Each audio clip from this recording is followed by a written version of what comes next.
안녕하십니까. 반갑습니다. 오늘 강연백도시에 오신 여러분 환영합니다. 운동은 실제로 하는 것보다 하러 가는 것이 10배쯤 힘들다. 이 말 공감하세요? 그러니까 실제로 어떤 일을 하는 것보다는 그 마음을 먹기까지가 힘들 때가 있다라는 그런 얘기가 되겠는데요. 이런 마음의 고비를 현명하게 넘길 수 있는 방법이 뭐가 있을까? 자, 오늘 강연 백도시에서 여러분에게 그 해답을 또 드리겠습니다. 강연 백도시 시작합니다.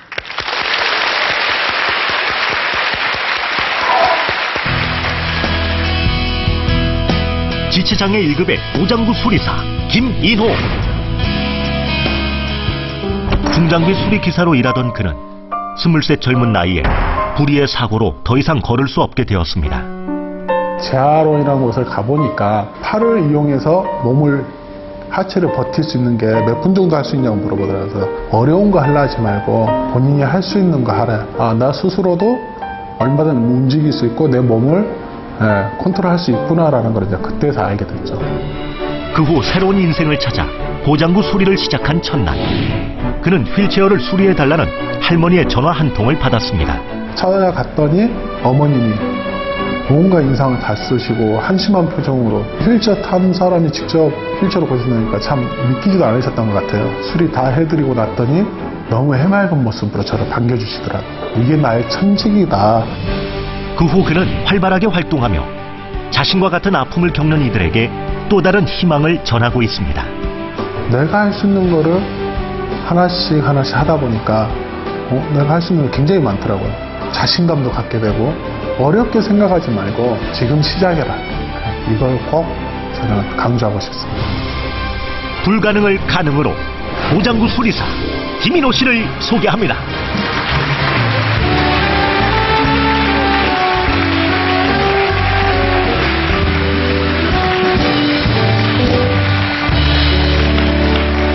어서 오십시오. 네. 제가 시청자 여러분께 먼저 소개를 해드리겠습니다. 지금 화면에서 보신 것처럼, 김인호 씨가 교통사고로 인한 그 장애 때문에요. 평소에 생활을, 이 침대형, 전동 휠체어에서 이렇게 생활을 하고 계십니다. 그런데, 지금 제가 침대형 이 전동 휠체어는 어떻게 못 받은 거예요? 어떻게 직접 만드셨어요? 네, 이건 이제 제가 일을 하거나 생활을 하기 위해서 네. 제가 이제 직접 개조해서 높낮이를 조절할 수 있는 그런 장치를 추가해서 개조를 한 겁니다. 아, 네. 그러면 하나밖에 없는 어떻게 보면 휠체어가 되겠네요. 네, 세상에서 하나밖에 없는 특별한 네. 휠체어가 되겠습니다. 그러면 오늘 또 얘기는 얼마나 또 특별한 얘기가 될지요. 당신이 지금 할 수 있는 것이라는 그런 주제인데 어떤 얘기인지 조금만 요약을 먼저 해주시겠어요? 네. 어떻게 보면 네. 가장 쉬운 건데요. 네. 제가 할 수 있는 거, 여러분도 할 수 있는 그런 일들입니다. 네. 그런 이야기를 전해드리려고 네. 제가 이 자리에 나오게 되었습니다. 네. 자, 그러면 김인호 씨의 소중한 얘기, 당신이 지금 할 수 있는 것 같이 들어보도록 하겠습니다. 앞으로 나가실 수 있겠죠?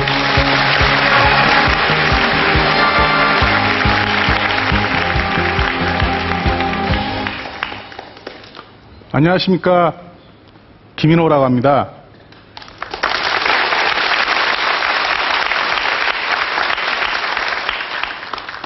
앞서 말씀드린 것처럼 저는 앉아 있는 게 너무 힘들어하는, 그리고 지금 이렇게 엎드린 자세로 여러분 앞에 나오게 되었습니다.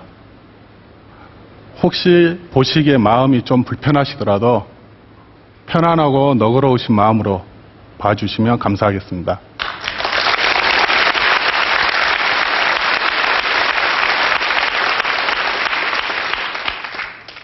저는 전라도 나주에서 고등학교를 졸업을 하고 사다리차나 크레인을 수리하는 그런 특장차를 수리하는 일을 했습니다.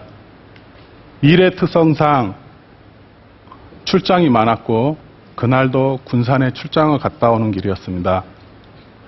톨게이트에 접어들었을 때 그때까지는 기억을 하고 있습니다. 근데 그 이후에 전혀 기억이 나지 않습니다. 나중에 이야기를 들었습니다. 제가 10시 반에 전주 톨게이트로 나왔다고.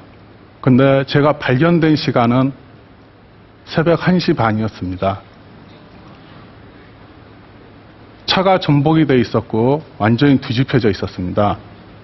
고속도로 순찰대원이 순찰을 도는 도중에 저를 발견하게 되었습니다.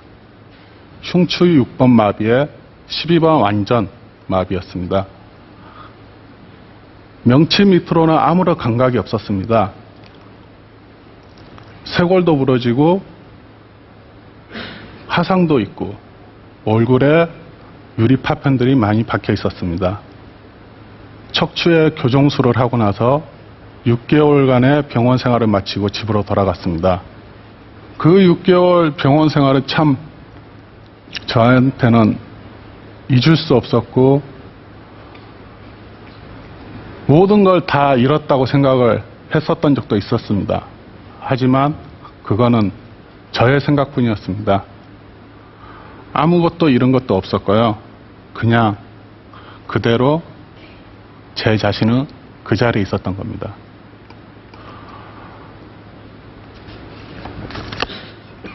태어날 때 사실 저는 아무것도 못했습니다.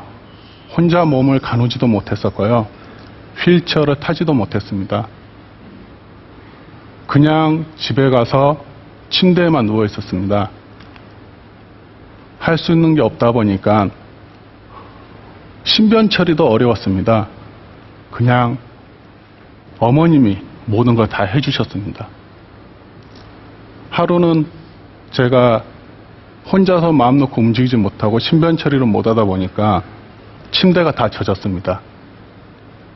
그런 상황이 돼도 제 스스로 할 수 있는 건 없었습니다. 단 하나 있었습니다. 어머님이 돌아오시기까지 무작정 기다리는 거. 그런 모습을 저희 누나가 보고 누나도 참 안타까웠나 봅니다. 하루는 저보고 죽자고, 영산강에 가서 죽자고 말씀을 하시더라고요. 사실 그 배경에는 누나한테 마음속에 짐이 있었습니다. 제가 사고가 나던 날 저희 누나한테 전화가 왔습니다. 누나가 강주에 있으니 혹시 집에 들어가는 길이면 함께 같이 가자. 그래서 저는 그러기로 했습니다. 위양 가는 길에 누나를 태우고 집에 가도록 하겠다고 했습니다. 그리고 강주로 내려가다가 사고가 났습니다. 근데 나중에 사고가 난 후에 출장지에서 자려고 그랬는데 누나가 전화하는 바람에 누나 만나러 가다가 사고가 났다. 이렇게 전해졌더라고요. 그걸 저희 누나가 알게 돼서 마음에 짐을 갖고 있었던 것 같습니다. 그때 저는 말씀드렸습니다. 누나한테. 제가 왜 죽냐고. 내가 죽어야 할 이유가 없다고. 하루를 살더라도 저는 살 것이며 부모님보다 더 먼저 갈 수 없다고. 부모님 마음속에 대못을 박아놓고 먼저 갈 수 없다고 누나한테 그랬습니다.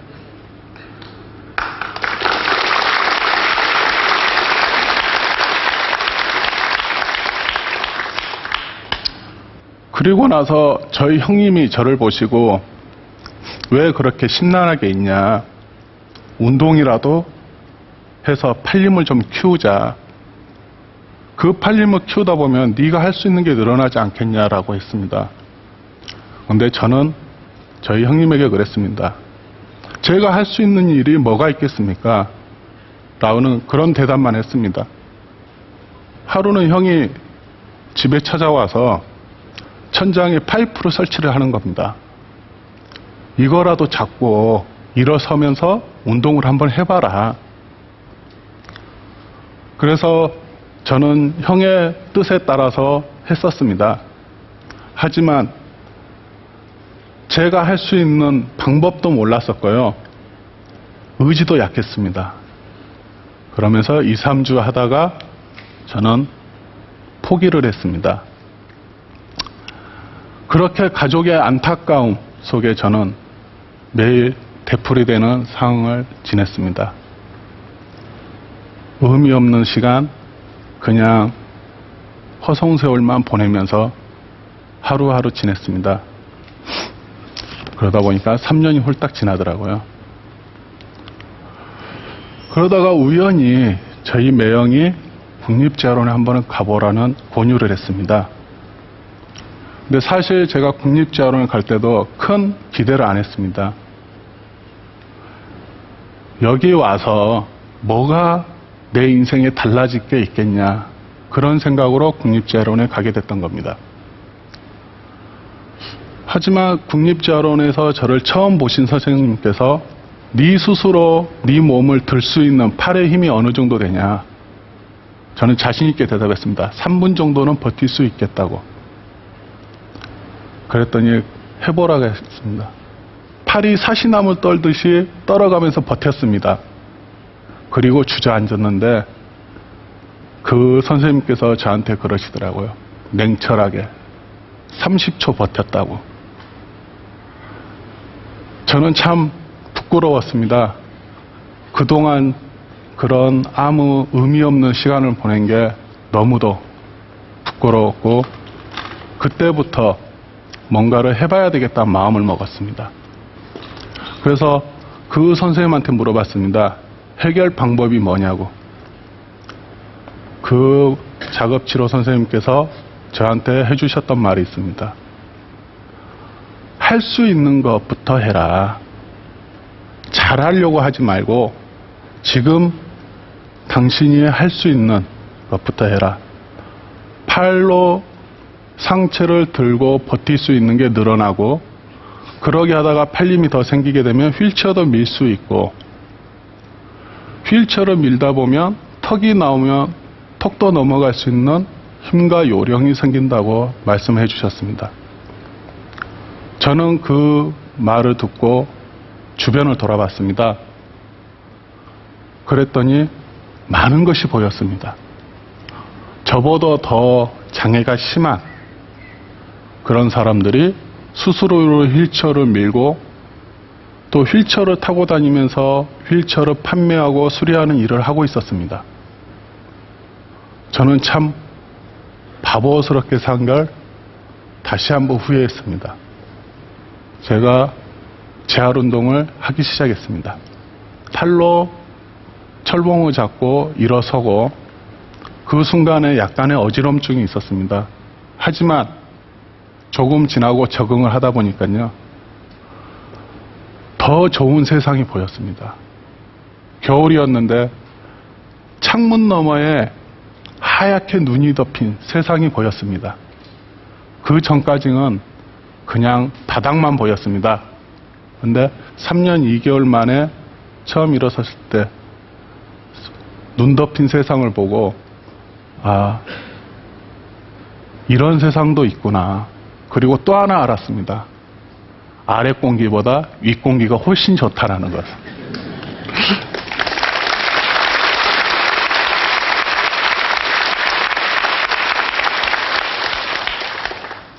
저는 누나의 도움으로 재활운동을 더 열심히 할 수 있었습니다. 누나는 가끔씩 저를 약 올리듯이 제가 일어서 있으면 휠체어를 50m 전방에 그냥 놓고 도망가 버린 거였습니다. 거기까지는 제가 가야지만 저는 앉을 수 있었습니다. 그래서 50m 제가 보조기를 차고 워커를 짚고 걸어가는데 걸리는 시간은 3시간이었습니다.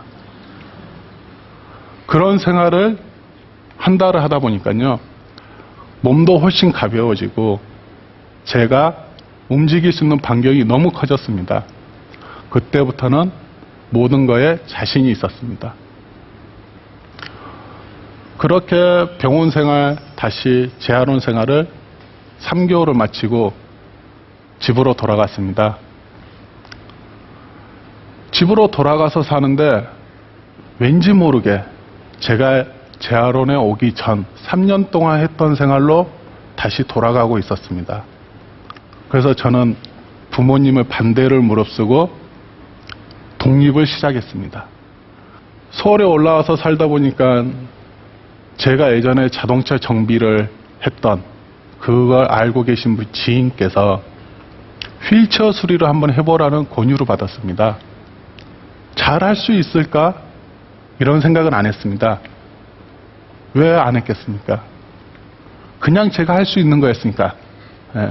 그래서 제가 첫날 출근을 해서 첫 고객에게 전화를 받았습니다. 근데 소화기 저편에서 들려오는 첫 마디가 살려달라는 것이었습니다.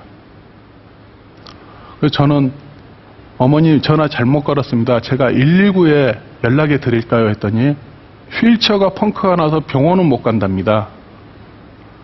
그래서 그 병원을 못 가서 약을 못한 지가 일주일이 넘었답니다. 어머니 그거라면 제가 도와드릴 수 있습니다. 하고 이제 그 집에 찾아갔습니다.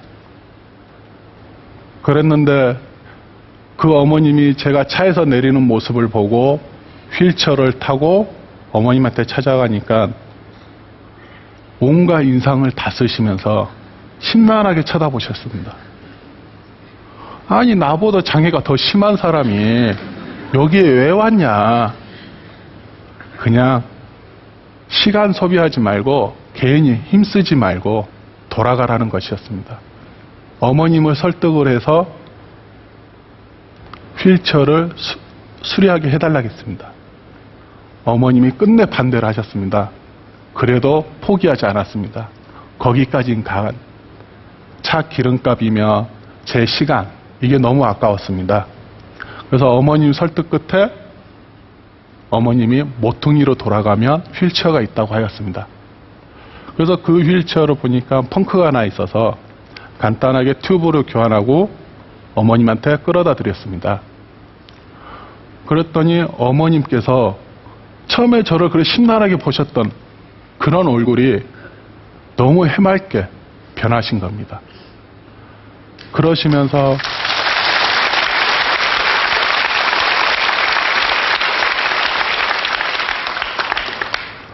그러시면서 그 어머니가 죄송하다고 그랬습니다. 미안하다고. 줄 수 있는 게 물 한 잔밖에 없답니다. 그래서 어머님 물 한 잔이면 너무도 감사합니다 하고 저는 그 어머님에게 오히려 제가 감사의 표현을 하고 왔습니다. 그렇게 제가 일에 대한 자신감을 갖고 또 누군가에 대해서 이 일을 해야 되겠다라는 뚜렷한 목표가 서기 시작했습니다. 그러면서 하나 둘 더 배워갔습니다. 3년이란 세월을 배우고 나니까 어느 정도 자신이 있고 다른 사람들한테 이런 게 필요하다는 것을 알게 되었습니다.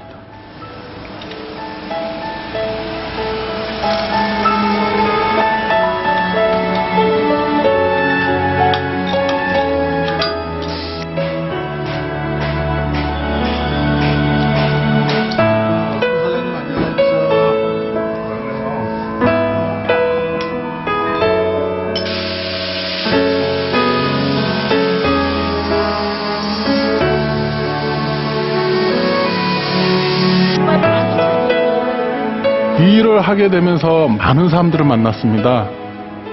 저처럼 장애를 가지고 그리고 제가 했던 것처럼 자기 안에 장애를 그 장애 안에 자신을 가두어 놓고 그리고 가족들도 거기에 동조를 하면서 있는 많은 장애인들을 보았습니다.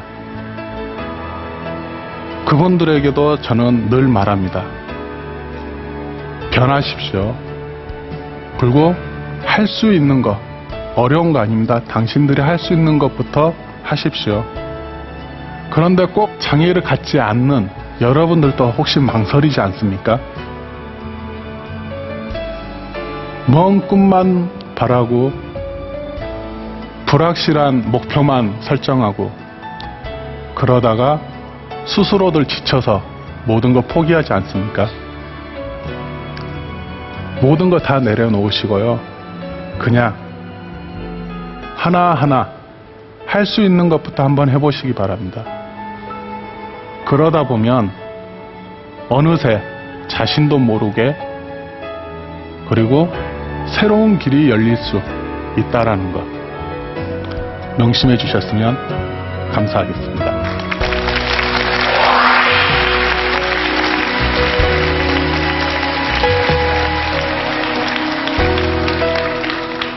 네, 강연하는데 힘드시지 않으셨어요? 네. 아무리 지금 제일 편한 자세라고는 하셨지만은 그래도 엎드려서 이렇게 말씀 오랫동안 하셨는데 괜찮으신지 모르겠어요. 네, 너무 편하고 그렇게 좋은 또 경험도 했었던 것 같습니다. 아유, 근데 그 새 삶을 찾기까지요. 가족들 응원이 참 컸는데 그 중에서도 역시 누님이 제일 응원을 많이 하셨던 것 같네요. 네. 네. 제가 저희 누님에게 항상 많이 부족합니다. 애정 표현도 못하고 그래서 제가 오늘 한번 하실래요? 네, 여기 이 와 자리를 계시죠? 빌어서 네, 와 저희 계시죠? 누님에게 네, 저기 지금 누나 지금 앉아 있는데요. 네, 그러면 누님 일어나셨습니다. 네. 박수 한번 주시고요. 네.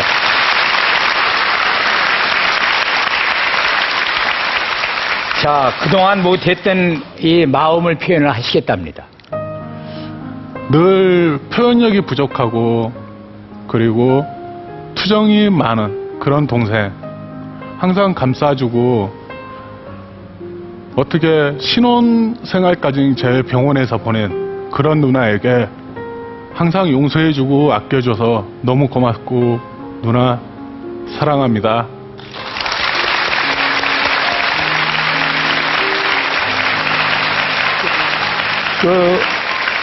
얘기를 들으니까 누님이 또 집 근처로 이사를 오셨다며요. 네. 일부러 이렇게 늘 뵈려고. 네, 제가 좀 한동안 좀 가까운 데 살다가 좀 먼 데로 이사를 가게 됐어요. 직장 때문에. 네. 근데 어떻게 누나가 또다시 쫓아오더라고요. 아, 네. 그래서 지금은 집하고 너무 가까운 데로 와가지고 진짜 그런 항상 누님이. 챙겨주고 계십니다. 예, 어디 계실까요, 그런 누님이? 근데 사실 그걸 못 보는 네. 제가 참 바보스러운 거죠. 그리고 김인호 씨가 내년 1월 네. 저 고향에 가실 계획이 있으시다고 그러는데 그게 네. 무슨 얘기인가요?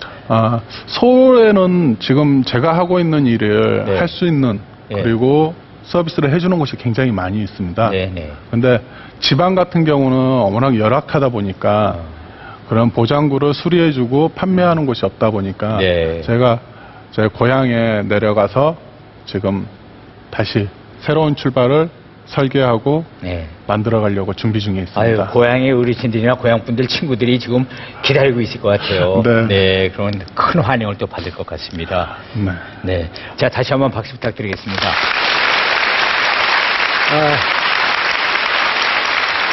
이제 김인호 씨의 얘기를 듣고 우리 공감의견단 여러분의 이제 의견을 같이 보도록 하겠습니다. 자, 버튼 눌러주세요. 김인호 씨의 당신이 지금 할 수 있는 것 강연의 공감 온도 보겠습니다. 자, 공감 온도는 올라갑니다. 강연의 공감 온도 98도가 나왔습니다. 잘 들었습니다.